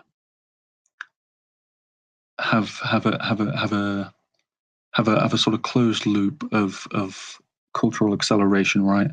So if we have a bunch of guys and we're all talking about a certain thing, that maybe, you know, the mainstream is talking about, if there's like 10 of us, then we're all gonna get to a certain place quicker, if that makes sense, right?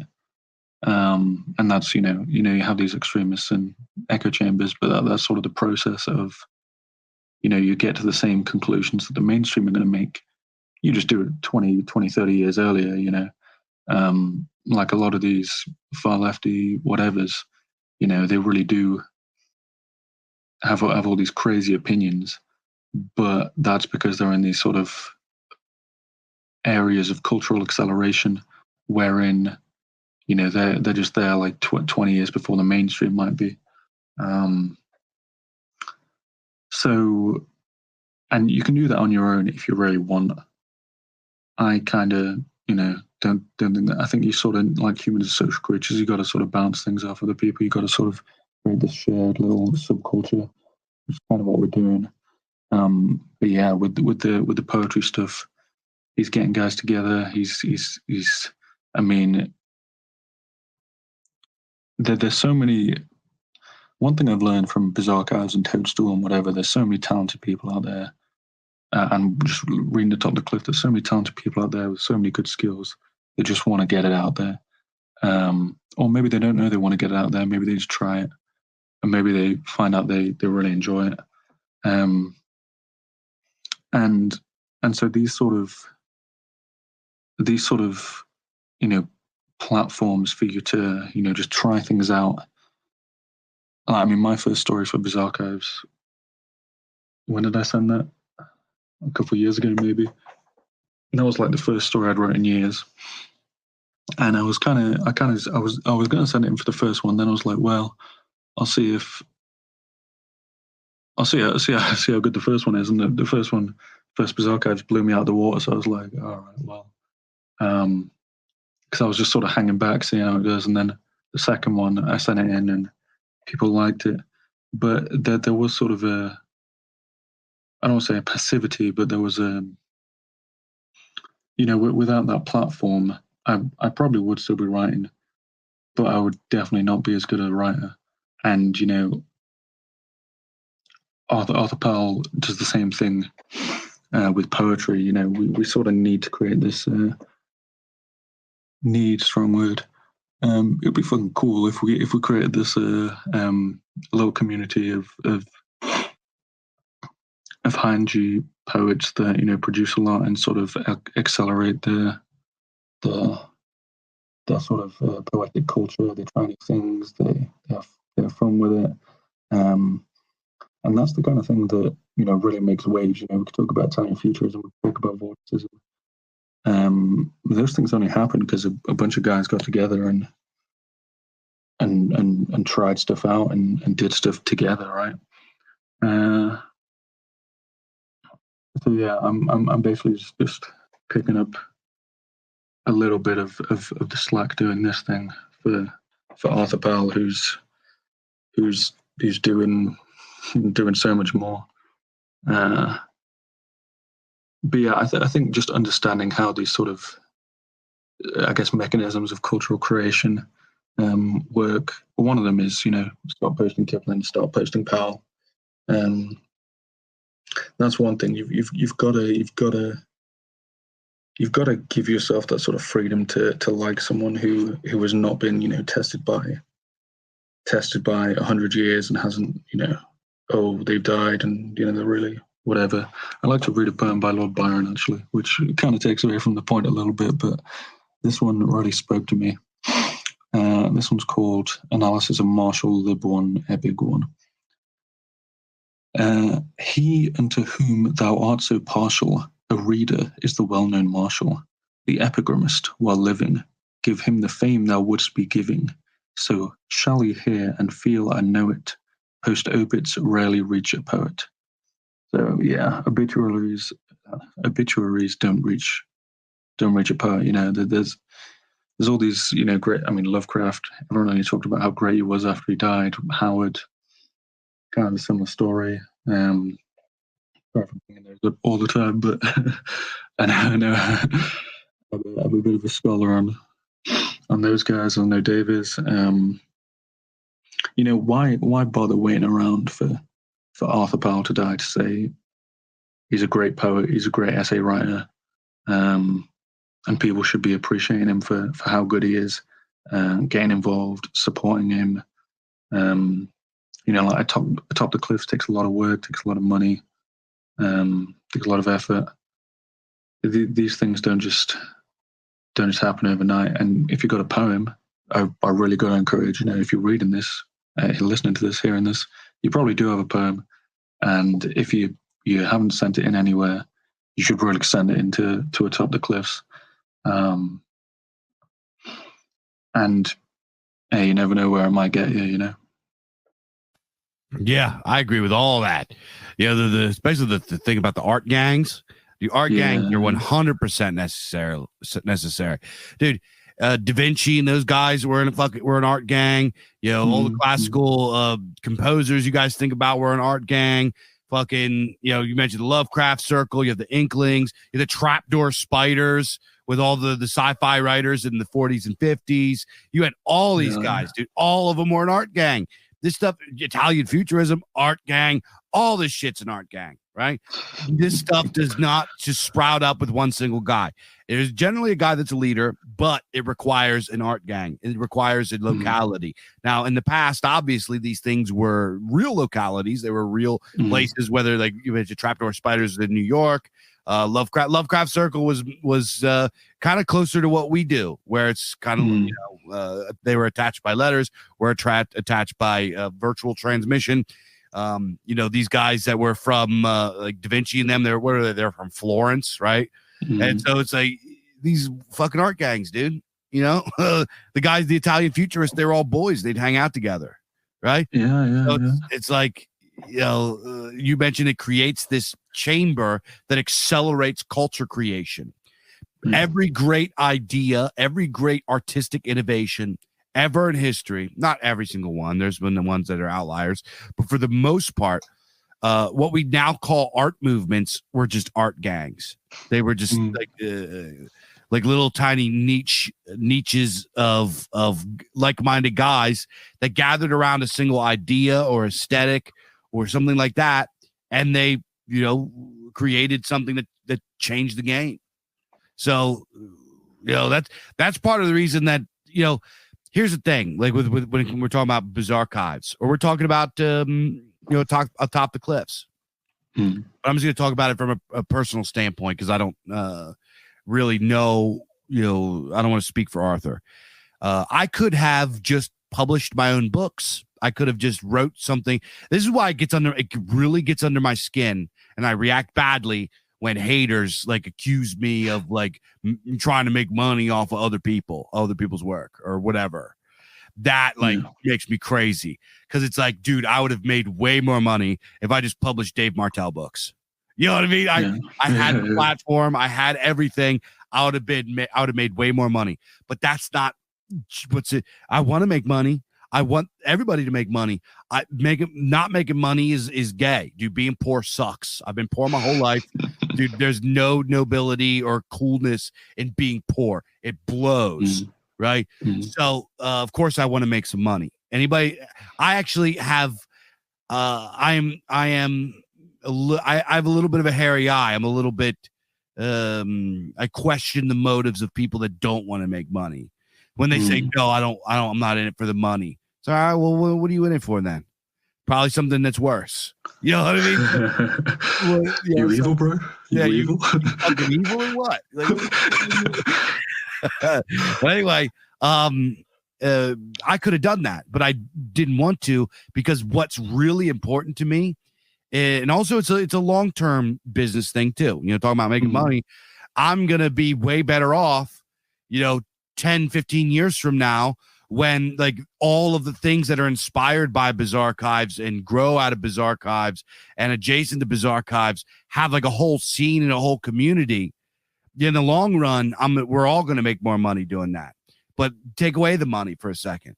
We're going to be doing, we can make a much larger impact as a group, as an art gang in the culture war than I could have ever done by myself. Just like like say I put out sword and sorcery books or like books of short stories or whatever, and people would have bought them and they would have done pretty well. And but here's the deal: is that with Bizarchives, look at all the stuff that spawned out of the wake of Bizarchives. Toadstool Magazine. How many other publishers now are doing like short story compilations, right? That didn't do it before, or they're putting out sword and sorcery books or sci-fi or horror books. A lot. It's like it's catching on. You know what I mean? I don't want to say that Aegeon was. I sort of think that Aegeon was inspired, or at least had parallel things, right? I hate taking, like, let's say they are. I hate saying that because it kind of steals his thunder. And I love Aegeon sci-fi, and they're their own thing and everything. Or Savage Frontiers or Toadstool. Absolutely. I hate to say that, like, yeah, I fucking inspired. Maybe I did a little bit, but the point is that they're here now. And that's the important part, because now we have a chamber of accelerated culture creation. Yeah. I mean, me and AC we met because of Bizarchives, right? And Toadstool was created when we were just talking shit at like 2 or 3 in the morning, and then he just got to fucking, like, I don't know how that would have got started or turned out if it weren't for Bizarchives. Maybe it would, but who knows what kind of format it would have been in? Who knows how long it would have taken? I mean, AC loves the gnome aesthetic, right? Don't get me wrong. He's a gnome fanatic. I am too. Yeah, it's and another thing is, like, people are never gonna. It's like you mentioned earlier with the Edgar Rice Burroughs story. People are never gonna. There's never gonna be sort of an acceptable time to come out and say, oh, I like Berserkers, or oh, I'm a massive Arthur Powell fan, right? Like, we could hit like 100,000 book sales, a month, and there'll still be, all these academics or whoever, and whoever's controlling Twitter, like, they're never gonna. There's no secret milestone where they suddenly accept us. We have to force them to accept us. They hated Ezra Pound, they hated Wyndham Lewis, but they were forced to accept them by force of will, by power, by energy, and by people, proudly saying, I support this guy, I love his work. It's the greatest thing I've ever seen. You know what I mean? Like, yeah. This stuff. There's never going to be an acceptable time to say the Bizarchives is the best book I've ever read. Horizons Vine is I keep it on me at all times. It's the best thing I've ever read. And I think people really need to, like, grapple with that, and then just get to work, I guess, because there's nothing else. Hype your boys up. Walk with us, come with us. We're doing stuff. We're busy. We're getting active for ourselves, for you guys, for everyone. Pull up. Yeah, that's it. Let's go. We're good. Yeah, boys. We're making ourselves internationally famous and notorious. Like. yeah. Pull up. We're getting famous. Basically, right? sorta, yeah. Dude, there's I've said this before. I've gotten into arguments on Twitter with, like, authors that are published by whoever, Penguin Random House, etc. And I go look up their book sales, And it's like, dude, you didn't even fucking outsell Bizarre Archives last year. You dumb bitch. Yeah, look, I was like, all right, well, let me know when you sell more books than we do, because then I'll actually pay attention to what you're talking about. She fucking blocked me. It's not like this is the thing. It's not like we're like, we got a long way to go. We're just getting started, and we don't have good months every single month. We struggle too, and we're a fucking indie. We're an indie publication, but here's the deal: it's like we shouldn't be outselling these people. We shouldn't. They have millions of dollars of marketing behind them. They have multi-million-dollar, sometimes billion-dollar corporations behind them. The fact that put any of the Bizarre Archives, anybody that's ever been published in Bizarre Archives, give them one of those big money deals from one of these publishers. You won't. They'll fucking leave you in the dust, right? They'll be like flying around in jets and shit. You know what I mean? They'll be buying mansions with Olympic-sized swimming pools and all of them hot tubs that are like shaped like dolphins and shit. Making Stephen King look like a bitch, honestly. Yeah, well, Stephen King, I will beat him up. I will buy a mansion in his neighborhood and then just like pull up and fight him. Yeah, this is the real goal of Bizarre Archives, is to harass and hound Stephen King. Is to fight Stephen King. Yeah, real life. I will dress up like a mailman, go to his house, as soon as he opens the door, I just punch him in his fucking mouth. You little bitch. Yeah. And then we'll be in the ambulance, when it turns up, and we'll kick. No, I ain't getting in the ambulance. I'm gonna be climbing into bed with his daughter.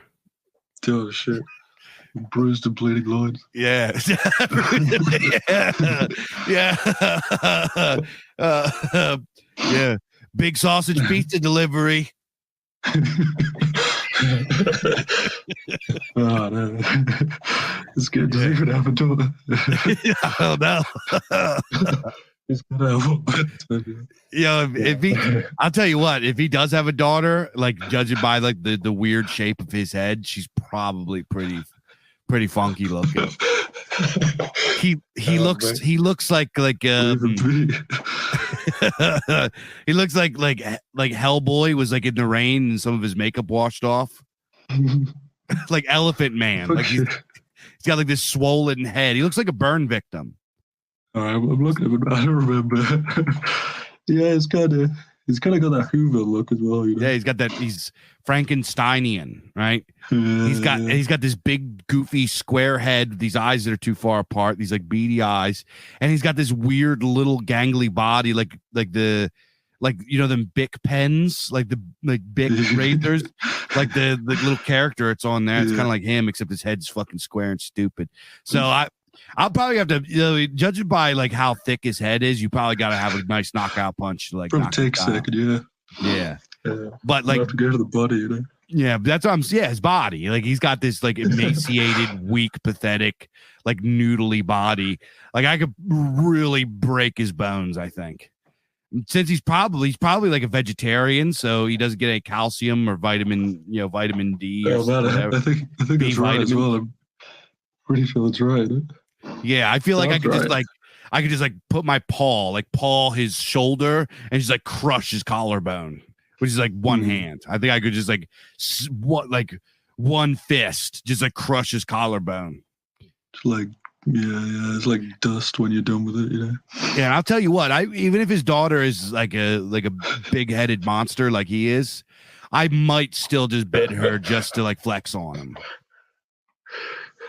You got any ugly looking boys that could take the hit for him, Yeah, his sons are gonna be like in the closet, like watching us crying. Fuck it up. Yeah. This is at least what I'm gonna do. I'm gonna go into his fucking mansion with his gigantic ass couch that seats like 25 people, right? I'm gonna sit in the middle with this big giant projector screen in his like theater living room, and we're gonna do one of them things where it's like I got like the popcorn with the hole in the bottom and sit next to his daughter. Man, you gotta leave Stephen King's daughter alone, man. Hang on, let me look at. Does he even have a daughter? Hold on, I just gotta see.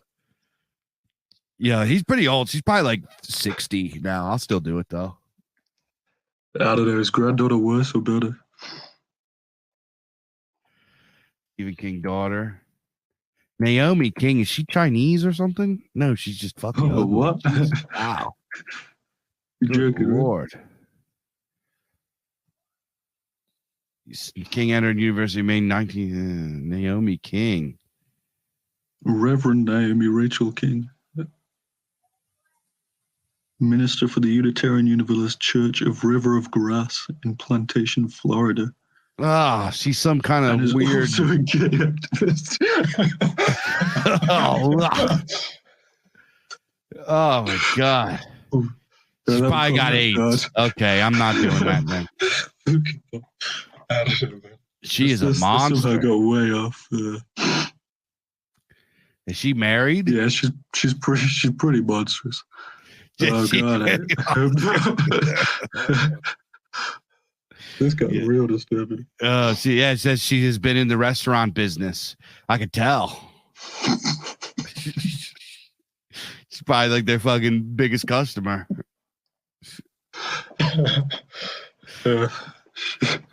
She is the business. It's not even a restaurant. It's just like just her eating too much. That's what all his money is on. He's got on. He's got none left. It's just feeding him massive gullet. Oh my God, her husband. Look at her. Doctor. She's a gay activist with a husband. Oh my Lord, he's black.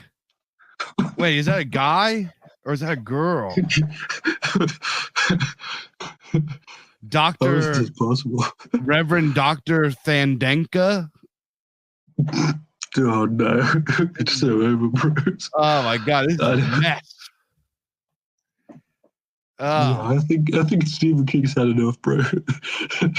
Born Sue King's had Sue enough. Booker. No wonder he's writing so many horror stories. Fucking hell. Oh my God. What? Thandenka also critiques some popular approaches to anti-racism work. Oh my God. I'm sure. Don't make me say the N-word. I'm not supposed to talk like that on this podcast. Okay. Okay, so I'm not doing the popcorn thing. I'm just gonna punch Stephen King, and I might punch his daughter too, just because she's such a fucking ugly dyke. You know what, bro? That's fair. That's pretty reasonable. No one would hold it against you if you did. Oh my God! With this, you'd probably be less gay if you fucked his son.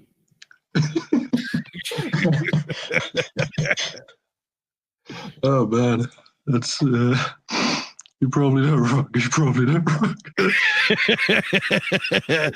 Like this like family portrait of the King family is like I know. It's spookier than anything Stephen King ever wrote.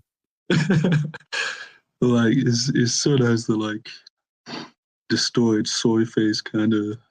I don't know, man. Yeah, and why is it Stephen King always he leans back like he's got some sort of like disease? Yeah, it's like some weird spine thing going on, right? Yeah, he looks like Stephen Hawking. Did like Stephen Hawking die? And he's like, yeah, must find another Steve body, and it's like gotten like now they're like Stephen Cursman. No, even Stephen Hawking wasn't this retarded. Stephen Hawking had a bit of an excuse. I mean, it's kind of disturbing there because honestly, that family picture, Stephen King's one of the better looking ones.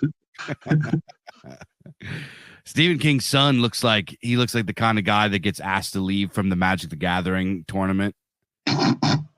It's like, his son has the same spine thing going on. I know. What is wrong with their spines? Jeez, this is defective. This is terrible. Mutants, right? Oh my God! They all the whole family is spina bifida. Fucking these deformed creatures. All right, Berserk 6 is going to have to be Stephen King themed. It's just have a picture. He's ragging on his family. Well, if you would just like quit being a coward and come out and fight me. Yeah, we wouldn't have to do this, bro. It's you just making this harder for yourself. Yeah. Dude, I didn't want to do this, bro, but yeah. Like, look at this. Hold on, man. Let me show you here. Copy. I'm going to send this to you in the chat here. I want you to look at the picture of this, of Stephen King here and how like ugly and retarded he is. And hang on. I'm not sure I want to see this. You talk about nightmares. All right, Paul. By the way, it's not letting me put it in that chat. So I'm going to send it to you on Telegram. You got to see like the state of his nostrils in this picture here. He looked like a Who, right? Fucking Who from Who. Yeah. Dabu Dore Dabu. he's actually, you know what? He's probably the freaky kid of the Grinch and that Who bitch, you know? Like, yeah. He's the jerk off that sells out the Who's to the Grinch. He's like working with yeah. His gay daughter's like critiquing I don't know. All right, here. I sent it to you on Telegram. Open that picture up and tell me he doesn't look like he fucking survived a fire. Like he's like missing features. He's, you know, this looks like somebody that has gone through a skin graft. Oh, bad, yeah. It's all like, yeah, I don't know. It's like pulled in freakish ways. Yeah, and his son looks like he's both like 14 and 40 at the same time. Yeah. There's a weird like sort of. It's like some Benjamin domesticated kind of. Yeah, I don't know. He's got like he's got the big like pug forehead and the like. I don't know, man. What was that Robin Williams movie where he like aged like forwards too quick?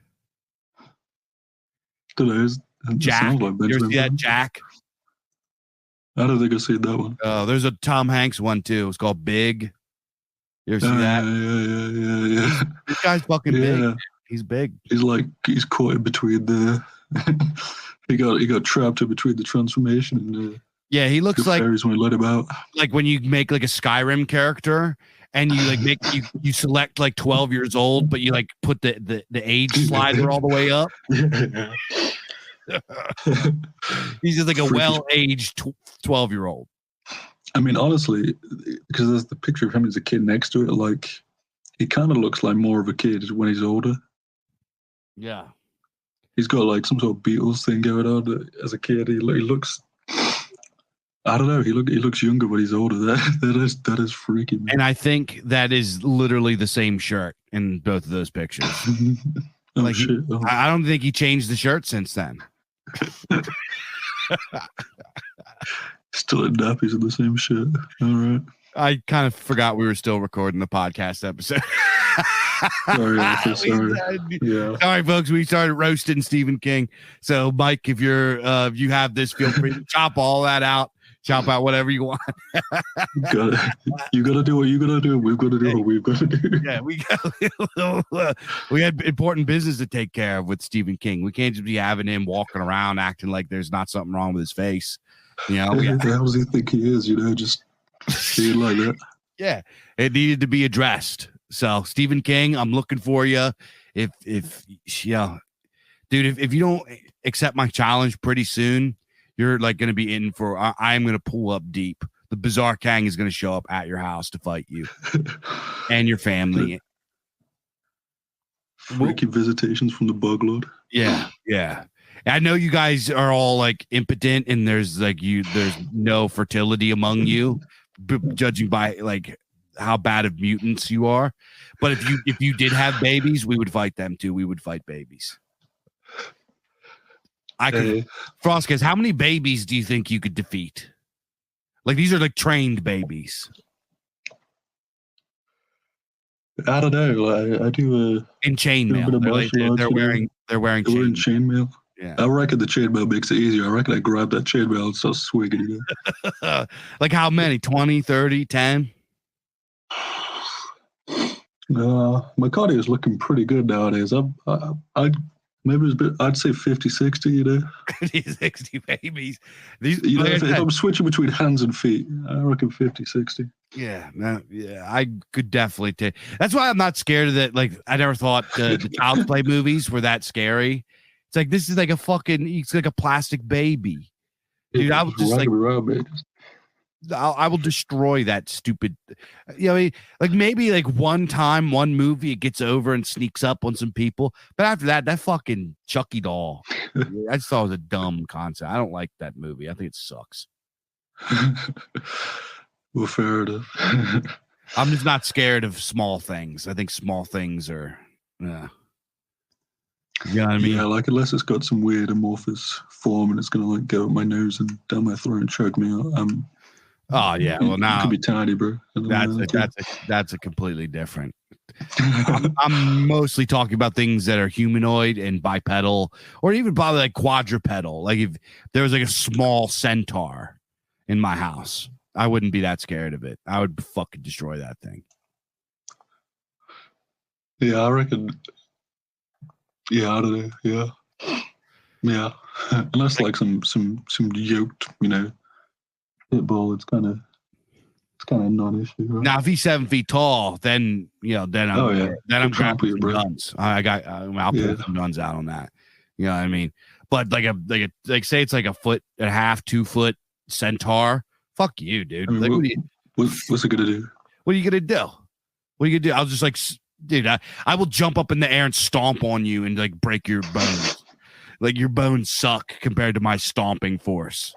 I'm 260 pounds, dude. That's 260 pounds of American steel coming down your little 2 foot spine. You got no chance, bud.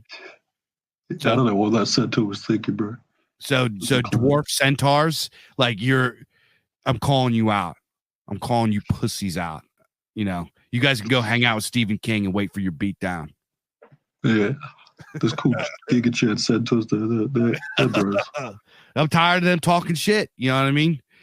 Talking shit. Now they're headed up the river with a boat and no paddle right now. And Big Dave's about to hand out beat downs. Long time. Yeah. A long time go. Okay, let's put this down before it gets weirder. This is what happens when you get two like weird fiction guys together. It just like goes off the rails into weirdness. So I mean, it's like 4 a.m. for me. So. Oh yeah, okay. Let's shut it down because it's midnight here for me, anyways. So I appreciate everybody tuning in. Arthur Powell, Horizons of Iron. Go buy a copy. Check out atopthecliffs.com. Atop the Cliffs, lots of great poetry over there. Shout out Arthur Powell. Shout out everybody that's in the podcast. Shout out Mike and Imperium Press. Shout out everybody. This is a Culture Dads exclusive podcast. I will check you guys next time on Culture Dads with me and Mike. And if you haven't already, if you're listening, it means you're signed up. So go to imperiumpress.org/podcast and go sign up for the Gumroad. If you're already signed up, guys, check out the higher tiers, man. Lots of good stuff. Help financially support Imperium Press. So they could grow and fulfill their destiny to become the institution they were born to be and save the Western canon from those who want to erase it. See you guys next time. Hails and blessings. I got you.